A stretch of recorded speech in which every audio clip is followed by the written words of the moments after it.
Hello everyone, and welcome to a new playthrough of Dungeon Crawl Stone Soup. This playthrough is going to be my practice game, or possibly practice games, for week 7, the final week of Crawl Sudden Death Challenge. We're going to be playing for this week as a demon spawn. So demon spawn are sort of half-human. They're very much like humans. They have flat attitudes, but their aptitudes are all like worse. They're fairly bad at most. They're bad-ish at most things, but they get powerful mutations, which are different for each demon spawn as the game progresses and you level up. So you kind of have to adapt to what kind of character you are, because you can't control what happens. They're a lot of fun. They're very popular, just because it's exciting to get not be able to control what happens to you, I guess. And we're going to be playing as a summoner, a demon spawn summoner. So we're going to be creating allies to do our fighting for us. And let's see. So I'm actually playing on a different server than I usually do. I mentioned I was having some lag in the last playthrough, and I still am. But I figured out it's actually not a problem with me or with the server that I was playing on, believe it or not. Rather, it's a problem with the ISP, my ISP connecting to their ISP. Something is broken in the connection there. That is just so until they get it fixed, I'm just going to play on a different server, and it seems to be going fine. It's not great because it's on the other side of the country instead of just around the corner, but it's much better than it was. And that also means that I'm not 100% that my config settings are correct. Like, I probably don't have all of my macros, right? So, like, if I wanted to find a macro for this, yeah, I want that to be 5. I want this to be R1. Okay, that's right. All right, I think those are like the only interesting macros I actually have defined, so this should be okay. And my RC files I copied over by hand, but I still don't quite know how to copy the macro files. So what am I practicing for? Like I said, obviously this is for week 7 of Crawl Sudden Death, but what is my goal in the practice game? What am I trying to get out of this, as opposed to just starting my game? Which, by the way, I accidentally did. I actually started my official game when I was recording version 1 of this video. But fortunately, I noticed that before I did anything. So it still turned 0 on that game. Or turn 1, I guess. I believe, according to the rules of the tournament, that does mean that I should play that game, the one that was started, rather than quitting it and starting another one. So I would have to play on this server.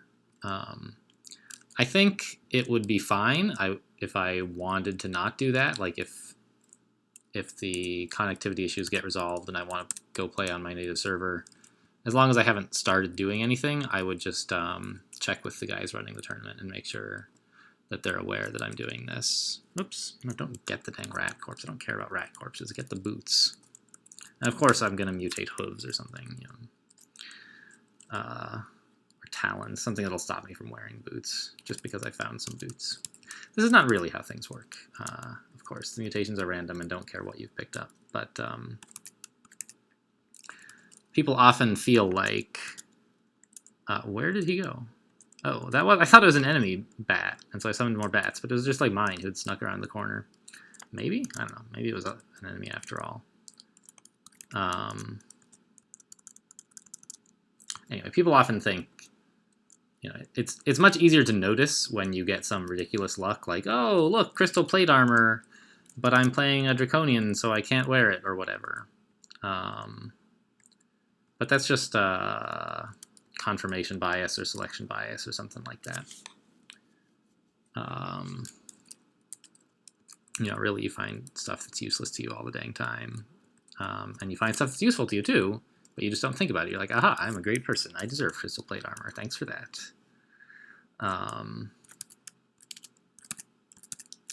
So anyway, the question that I posed a moment ago is, what am I hoping to get out of this practice game? And the answer is nothing special. I just want to get into good habits. When you're coming off of a win, and particularly when you're playing a sort of different style of character, it's very easy to forget that you're not this omnipotent being you were in the last game. Well, that's pretty good. And just sort of tab recklessly. In fact, I was planning not to record my practice game because it should be pretty simple. And I'm not practicing for any special challenge bonuses. But I started a couple games off camera, and I was just playing like super fast and recklessly, and it wasn't really accomplishing anything. I died for no reason once, and like could have died a second time, I think. Maybe actually did. I don't remember. So I decided to just record it anyway. Anyway, so this is our first demon spawn mutation. You're guaranteed to get one at level 2, and after that, you get a total of 15 mutations, sort of scattered randomly throughout your path from level 1 to level 27. And so the first one we got was cold resistance, which is pretty cool.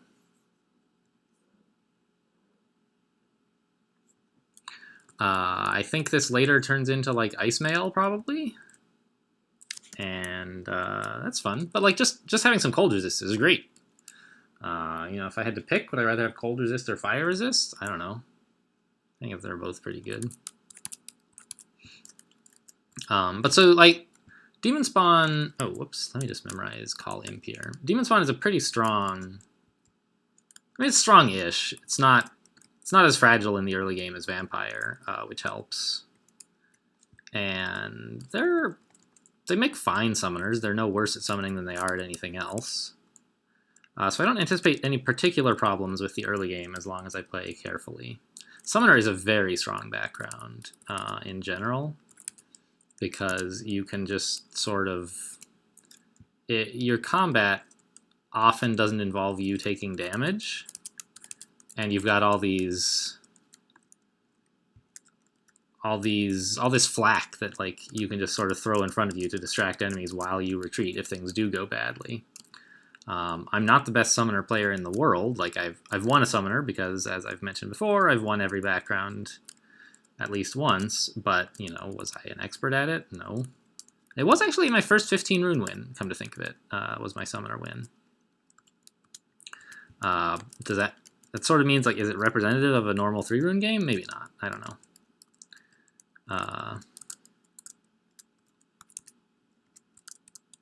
But it's, you know, as a summoner, you want to be trying to position yourself somewhat differently than you might be if you weren't a summoner, because... Ooh, spear, yeah. 6 damage with 4 accuracy. 6 damage. Oh, spear is great. Because a normal character, the best you can hope for... Whoa, too many jackals for me, thanks. Is like one-on-one engagements with monsters. That's the ideal that you want to position for. But as a summoner, you can actually do better. I mean, you can get 2-on-1s, right? Which is great. Whoops, I kind of meant to run away from that guy and not hit him, but it worked. And especially if you have a spear. Ooh, sling is great too. You can reach over your allies to deal damage to enemies who can't deal damage to you.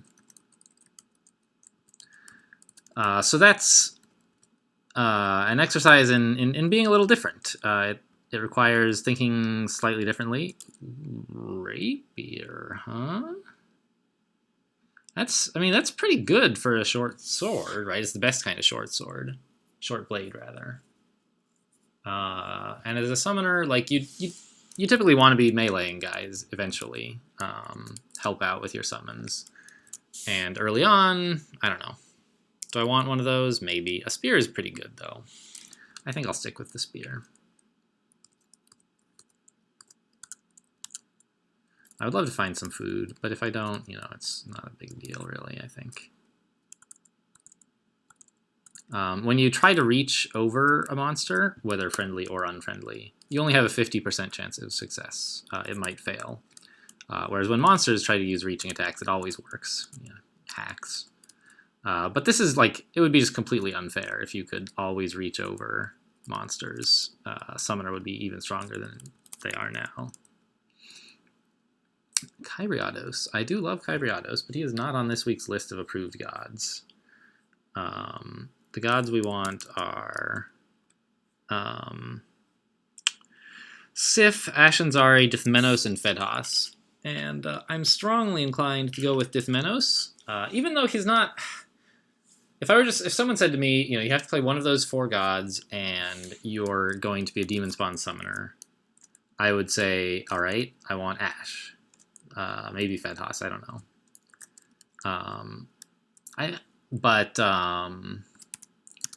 Because I'm thinking ahead to the bonus goals, which are like they involve doing orb runs where like you've already picked up the orb and you go do another area of the game rather than just exiting the dungeon. Dithmenos is really good for that, I think. Well, not for orb runs in general, but in particular because we have to orb run the tomb. His shadow form ability lets you it makes you immune to torment, which part of the problem with orb running tomb is that in tomb, like the typical way you do tomb is you stare dance a bunch because you're getting tormented all the time and you need to rest a lot. But when you are on the orb run, there are like panlords and orb guardians spawning all the time. You would like anyway to avoid doing a bunch of resting. So if you could use Dithmenos' shadow form and then just like ignore all of the mummies, basically. So I was thinking, how am I going to do this? And I said, well, maybe try to kill the mummies, right? Because that's what you do in Tomb. But if you have Dithmenos and you're orb running, jeez, that was a lot of poison. Let's leave that staircase alone, too. These staircases are not any good. Not one of them. Okay, brown scales. Those are good. I like brown scales. So just teleport around to avoid all of the mummies. And they maybe will smite you, but you'll probably have heal wounds, so that's all right. They won't be tormenting you. And you can just get to the rune, steal it, and teleport back out, hopefully, with haste. And just kill the few mummies you have to get back to the staircase. And that does seem like a more plausible plan, I think, than trying to actually clear Tomb while being just constantly beset by panlords and demons and orb guardians. I'm not sure what to do about Dungeon 3 here. This is pretty nasty. This adder could poison me. There were orcs throwing poison something at me. I guess I come back to this one and try to approach it with stones or something. I should have wielded the hunting sling first. Yeah, so that should help. All right, the orc is awake, but not following me for some reason. I don't know what his problem is.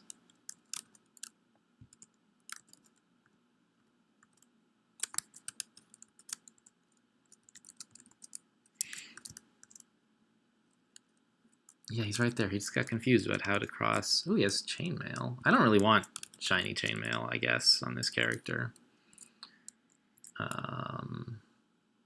Let's try to get an imp. No. Try again. Crimson Imps aren't great, but at least he'll distract it. A White Imp is great.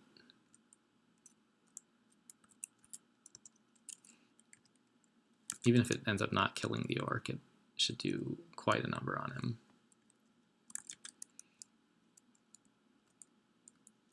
This bat, oh my gosh. Bats, please.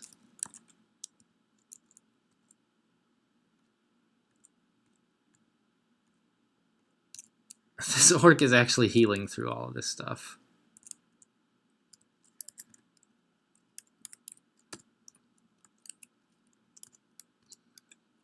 There we go. We got him. I guess I'm not going to try it on. That's dumb. What I should do, actually, though, is go upstairs, read some scrolls. Well, there's Remove Curse. All right, let's try on the Chainmail, I guess. +4 Chainmail. Well, we can't cast any spells in this. Having 14 armor is pretty good, though. I mean, it might be worth just not summoning things to wear that. Am I crazy? Huh.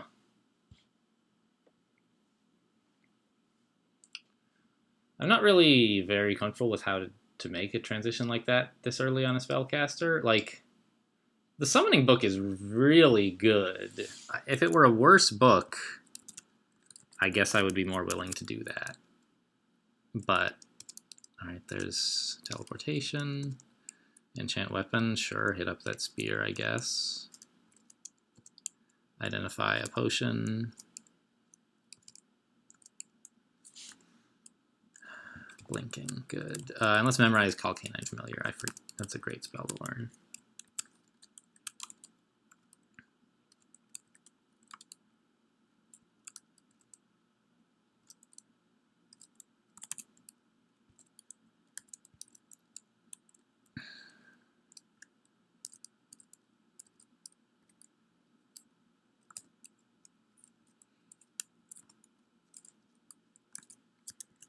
Wait, did we kill the adder? No. Everyone kill the adder, please. See, this is why summoners are overpowered as heck. Look at this. I don't not even have to touch that adder. And I can reach over, well, I guess the hobgoblin got to me, but another adder. That I do not like. Let's try a canine familiar.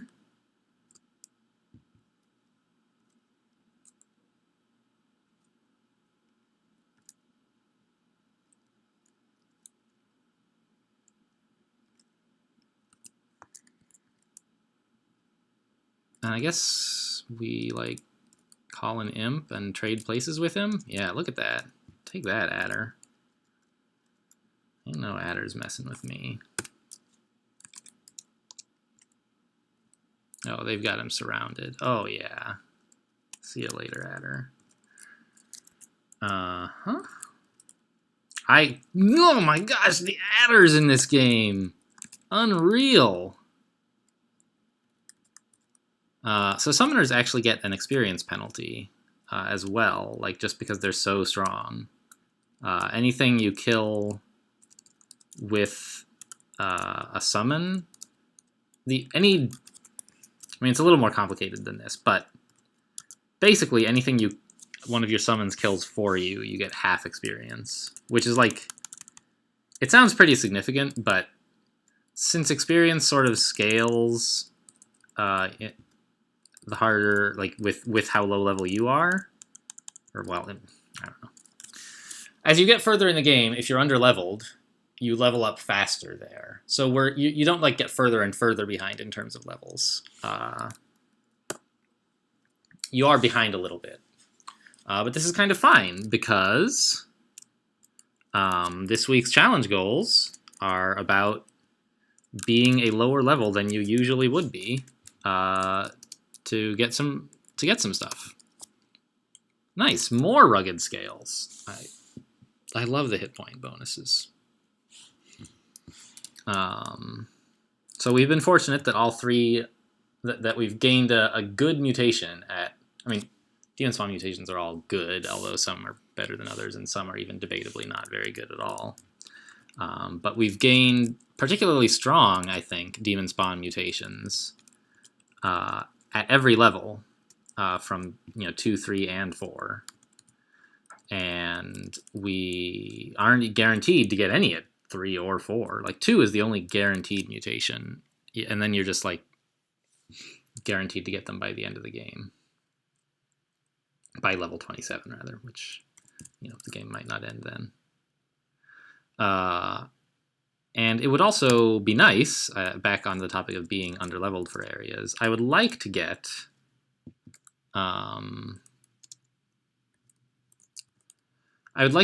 one of the optional do it any week you like challenge goals this week, since it's the last week and I never got a chance to do it, which is to enter the realm of Zot at level 20 or below. You don't have to stay. You can go in and then just leave, which would be my plan for sure. Oh, this poison.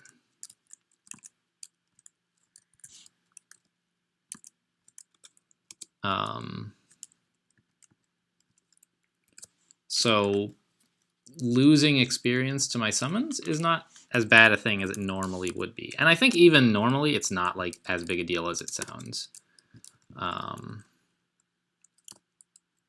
But I don't actually know like the details of how much it matters. A ring of ice. That seems like a real bad idea. Maybe when I have summon Ice Beast or something online, then it would be nice. But right now I do not have that.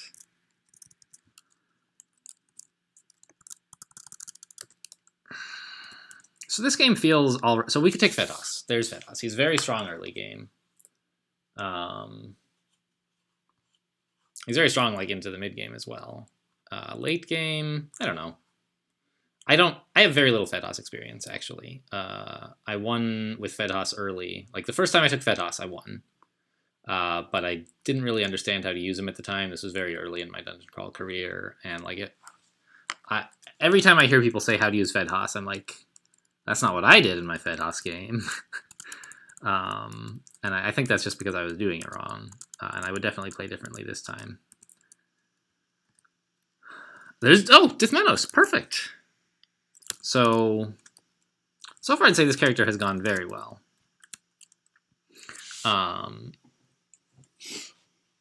Is it going so well that it's bad practice? No, I don't think so. I think it's fine to prepare for things to go somewhat well. But I definitely will not be finishing this character. I never finish the practice characters, as you probably know. I probably won't be going much further than early lair. I guess it would be interesting to see how hard I have to push to get a rune by level 15. Because that's something I would like to do. That's the tier 1 challenge this week. See, I'm trying to cast spells my last character had. This is what I'm talking about when I say that it's easy in the early game or after a win to just sort of forget what's going on and play like you're a different character. God, I hate Crimson Imps. But you can't really do much about them. I mean, you can just get more spellcasting power, right? Spell power. So Dithmenos, though, is great. He's not going to help much with our summons at all. But just the extra stealth and later game, the shadow form, are both going to help a lot with being underleveled and stealing stuff and orb running. And so, I mean, I don't want to touch this ogre with a 10-foot pole. Haha. It's funny because I'm using a spear. If I hadn't walked into the line of sight and been like adjacent to him and then gotten hammered, I think I would feel okay about an ogre.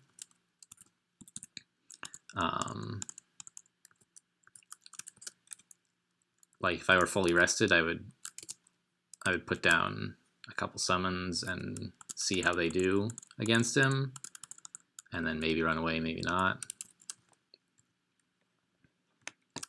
But at like half health, you certainly don't want to tangle with an ogre. You don't want to tangle with an ogre at full health this early if you can't make the fight pretty unfair.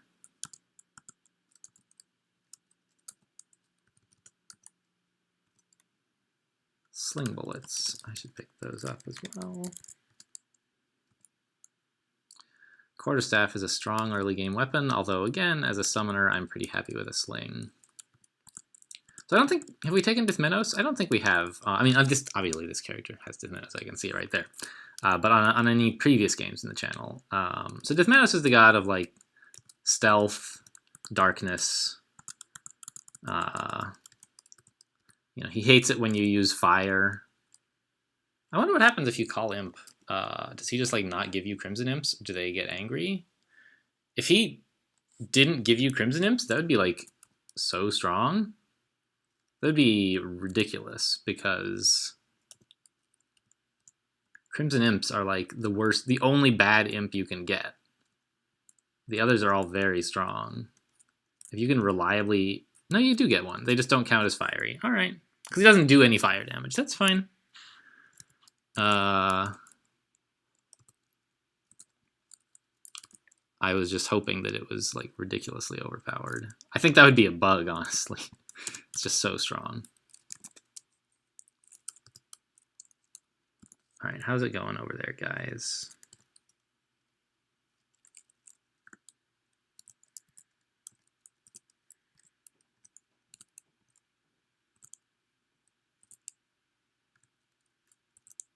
Looks like it's going okay. We got him. We got him. Good work, team. Level 5, we did not pick up any new mutations, which is fine. Can't be lucky all game long. And you know, if this is the least lucky we get, I'll be thrilled. Let's back up here. I don't want to be next to that iguana. They hit pretty hard. A new, I mean, not a new kind of cloak, but rather a cloak is great. +1 is better still.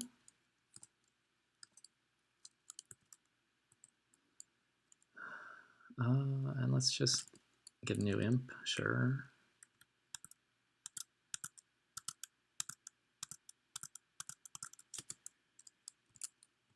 Yep, I'm happy with how this is going. Am I happy enough yet to switch my training away? And I think the answer to that is no. But I do want to focus summonings. So I trained them both equally because I feel like having enough MP to generate several summons is pretty important. And all the summons are pretty castable this early, so you don't need to like focus too heavily. Normally I do training kind of like this when I start a mage class. Wow, +3 invocations. I forgot about that. That's crazy.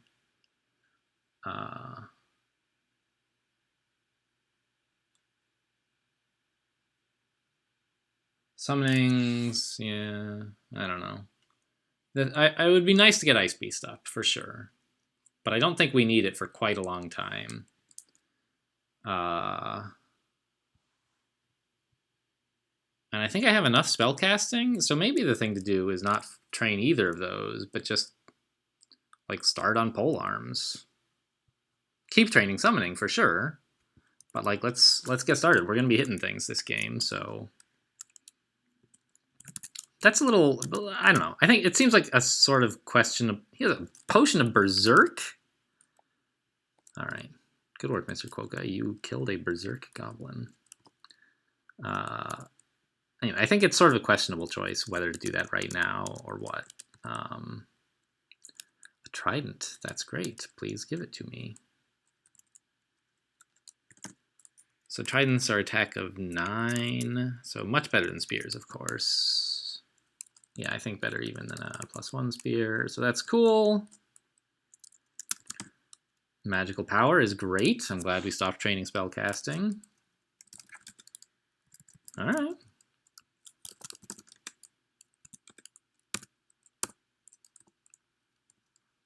Another trident. an altar of Zin.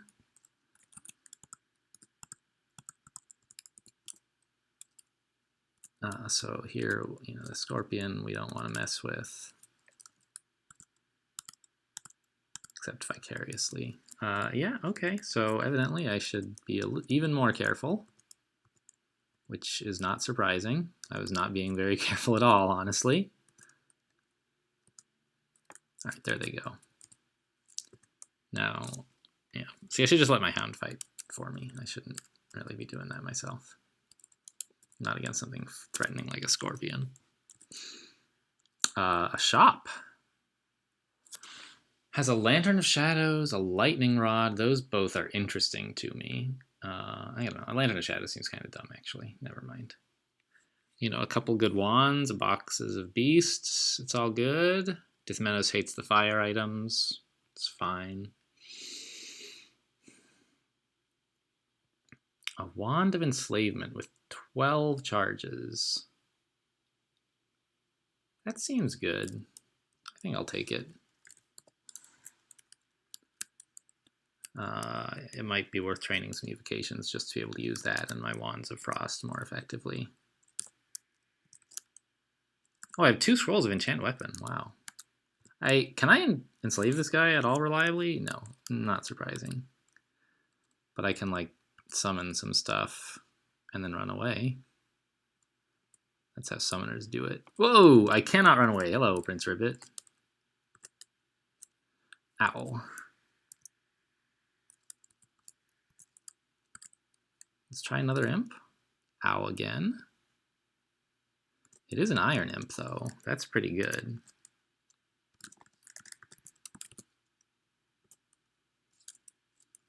Wow, Prince Ribbit, you need to relax.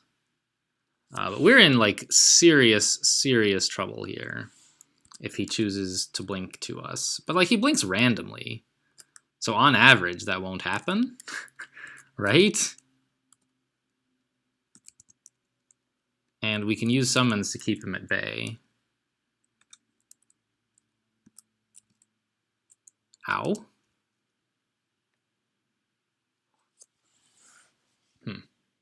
If I back up... See, I could have teleported earlier, but I got ambitious and I thought I could kill Prince Ribbit. So, like, if this were the real tournament game, I might be chalking up 0 points for week 7.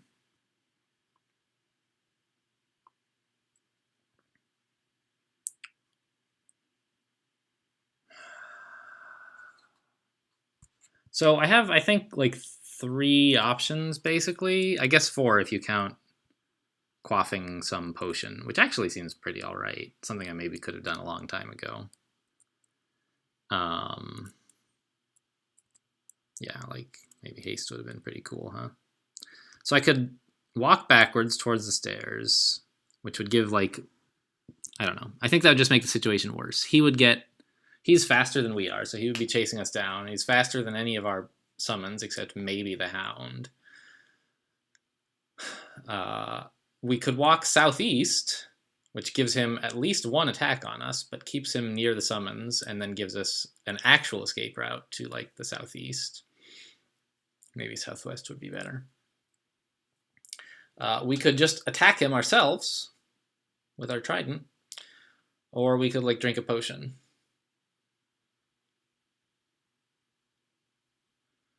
I think I'm going to do something I should have done earlier, before, like, it got to be so lethal, which is drink a potion of lignification. Yeah, so he's hitting me, but now I have, like, a lot more armor. And now I can whack him. Yeah, he's hitting me again, but we're still blocking. Or not blocking, but... Alright, we're dead. This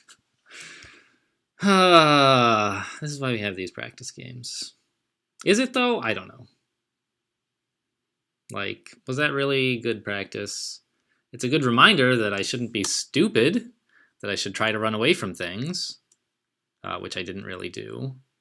And that is a good thing to be reminded of. But, would I have been so careless if it were the real game? I don't know. It's frustrating. But it's also like, oh, thank goodness this didn't happen in the real game. and it gives me back that sense of mortality and fear that you should really have as a roguelike player, that everything in the dungeon can kill you at any time. You know, I sort of felt invincible even though I saw Prince Rivet was red and saw that he was hurting me a lot, which is why I played so aggressively. If I had even just like taken that potion of lignification 1 or 2 turns earlier, it would have been like totally fine. I actually could have killed him. Or when I had the chance, I could have just gone upstairs, and that would have been fine too. But I like didn't use the options at my disposal because I thought I would be fine, even though there was really no evidence to support that hypothesis. So I think I'm going to do another practice game, make sure I get into the right habits, but not in this video. This was plenty long for one video, so that's going to be the next one. Until then, thanks for watching, and I'll see you next time.